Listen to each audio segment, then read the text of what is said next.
শ্রীরামপুর যাত্রা কুমোরটুলির মৃৎশিল্পীদের ব্যস্ততা এখন তুঙ্গে। আমাদের প্রথম আলোর বার্তার প্রতিনিধি সরাসরি চলে গিয়েছিল হুগলি জেলার শ্রীরামপুর যাত্রা কুমোরটুলিতে।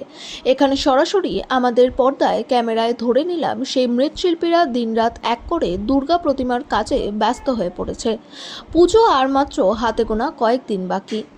আমাদের ক্যামেরার পর্দায় সরাসরি ধরে নিলাম যেই সব পুজো মণ্ডপগুলি বায়না দিয়ে গেছে সেই সব প্রতিমার হাতে একটা করে স্লিপ ঝুলছে।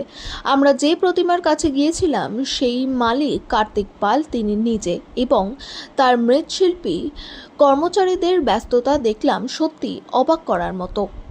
কারণ কার্তিকবাবু যেসব পুজো মণ্ডপগুলি বায়না নিয়েছেন তার কাঁধের দায়িত্ব পড়েছে দুর্গা পুজোর দুদিন আগে সেই সব পুজো মণ্ডপগুলিতে প্রতিমা পৌঁছে দেওয়া। ইতিমধ্যে জানা গেল কার্তিকবাবু বললেন, এখন যদি কেউ বায়না দিতে আসে দুর্গা প্রতিমার, আমরা এখন আর বায়না নেব না, কারণ যেসব দুর্গা প্রতিমার বায়না নিয়েছি সেইগুলো আগে আমরা কমপ্লিট করব এবং পুজো মণ্ডপে পাঠিয়ে দেব। শ্রীরামপুর যাত্রা থেকে রিপোর্ট অমল চ্যাটার্জির, প্রথম আলোর বার্তার পর্দা থেকে। সঙ্গে থাকুন, ভরসা রাখুন।